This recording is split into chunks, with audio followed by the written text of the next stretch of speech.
dahan-dahan po, and through the help of people na nagdi-disciple po sa akin, na who has been praying for me for how many years. And then I remember, there was this woman who approached me. Sabi niya, Danica, sabi niya, I'm happy na nakita kita sa church na to. Sabi ko, bakit? Tapos parang alala ko, siya yung girl na, hindi ko siya relative or what, pero siya yung nag-i-invite na sumali ako dun sa care group nila or sa Bible study ko nila. Tinataguan ko siya. Tinataguan ko siya. Sabi ko, ano naman ito? Sabi niya, do you know that I have been praying for you? Hindi daw siya tumigil. So happy daw siya na nakita niya ako. Sabi ko, wow, grabe ang ano naman ito. Parang ang bait naman ito. And then, na-realize ko na yung pagsama mo pala sa mga friends mo na naniniwala rin kay Lord, kasi nung una sa totoo, nakukornihan ako eh. Nakukornihan ako na, ba't kailangan niya ako pag-pray? Eh, pwede ko naman pag-pray yung sarili ko. Kailangan ko kwento sa'yo yung mga ano ng buhay ko. Malalaman mo ba? Parang gano'n. Naiintindihan ko na hindi pala gano'n. It's because, di ba, sabi ni Lord, when 2 or 3 are gathered in my name, there I am in their midst. So, kumbaga, oo, malakas yung prayer, pero mas lumalakas pa. Tapos, I got this vision na, alam niyo po yung mga zebra, di ba, sa Africa, pag nagtatakbuhan sila, yung herd, magkakasama po sila. Once na ang isang zebra doon, umalis doon sa grupo na yon, umaatake si leon. Tapos doon namamatay. So, doon ko naintindihan na, dapat meron kang grupo na sinasamahan mo dahil sila ang magpro-protect sa'yo at magsasabi sa'yo na, oh, naku, ito medyo mali yung ginawa mo, ganyan-ganyan. Because they pray and they intercede for you. Diba? Hindi ko sinasabi na ang pagsali sa Bible study group or sa care group is the only thing that can save you. No, not even the pastors can save you. What can save you? Your faith in Jesus Christ. Yun lang yun. Ang sinasabi ko lang po, is important lang po to be in that group. Kasi ito po yung mga tao who will guide you. They will not save you. The decision, it will still come from you.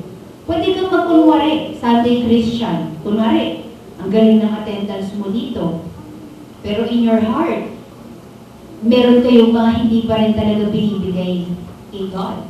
Alam niyo yun. Nobody can fool God. Pwedeng maloko-loko niyo po yung mga leaders ninyo. But at the end of the day, you know when you know in your heart kung honest po kayo. And there's no way, because na God is just and He is holy. Ayaw niya po ng sin. Okay? So, hindi po pwedeng tinatago niyo po. At the end, ma-expose din yan. And your care groups, your Bible study groups, your pastors are here to help you. To pray for you. Diba? I'm not saying na perfect tayo. No one is perfect. Kahit po yung pinakamatagal na pong Kristiyano, nagkakamali pa rin po. Kasi tao lang tayo. Ako, araw-araw po, nagkakamali po ako. But, the difference is, you already have God in your life. There are certain things you do na alam mo, naku, nasigaw mo si ganito o nag-away kami ni ganyan. Nagigilty ka na. Nagsosorry ka. You fall down, you repent, and then, you increase your faith. Diba? Parang life is a series, Christian life is a series of J's. So, meron kang revelation, naku, mali yung nagawa ko na nasungitan ko yung ano ko, empleyado or yung boss ko, whatever, parang hiniling ko na machugi na siya. So, parang, syempre kung dati-dati yung paki mo, di ba? Ngayon, may realization ka na ay mali. Hindi tayo called to be perfect because nobody's perfect except God, except Jesus Christ. Ang sinasabi ko lang po is, you are already a new creation. Even if you may fail, mamaya paglabas natin, maaaring magkasala kayo ulit. But the thing is, what I'm trying to say is, dapat po bumangon. Hindi mo, ay, nagkamali ako, tapos tuloy-tuloy na. You go on sinning again. Ayoko na pumunta sa Christian fellowship kasi I'm sinful. No. You have to get up and realize and increase your faith na, Lord, nagkamali na naman ako, help me.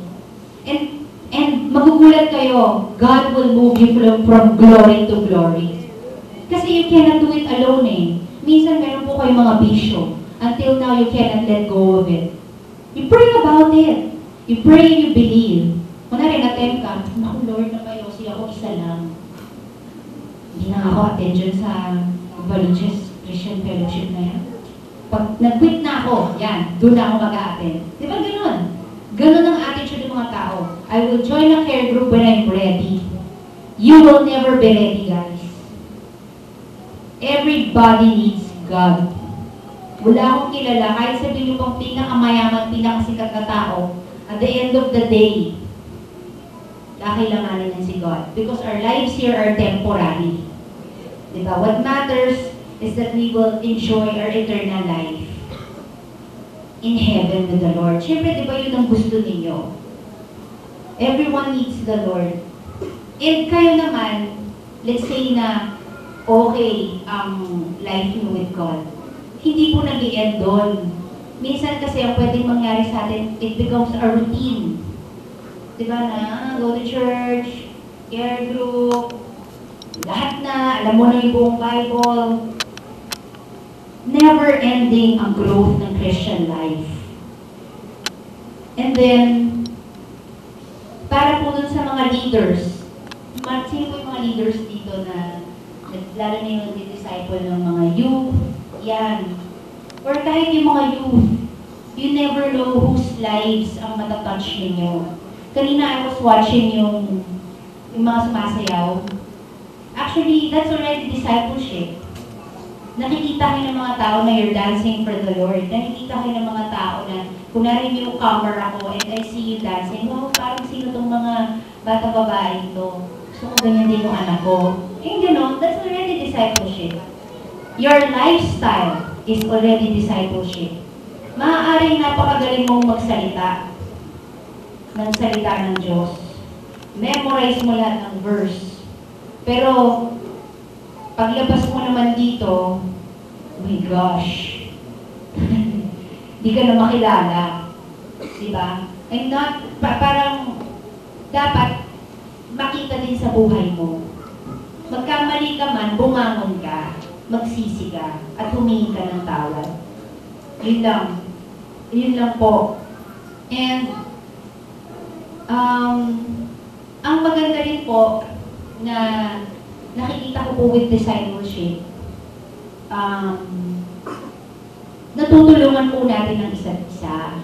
Di ba minsan pag may problema ka, parang mas masarap na, lalo na yung mga babae, uminin nyo na, mga lalaki magaling yan, mga babae, kailangan i-chika. Kayo magsinungaling. Hindi ko naman sinasabi na mag-chismis-chismis kayo, pero masarap that you know that someone cares for you. Diba? That someone is praying for you. So, my husband, ganun din po, nung time na yun, hindi rin po siya serious with, with his relationship with God. And then, nagkataon na, just before kami magkita ulit, nagkita po sila ni Pastor Robert, who was trying to disciple them. Pupunta dun sa locker nila, nung nasa kolehiyo pa po sila sa basketball, para po mag-share ng word or ng salita ng Panginoon.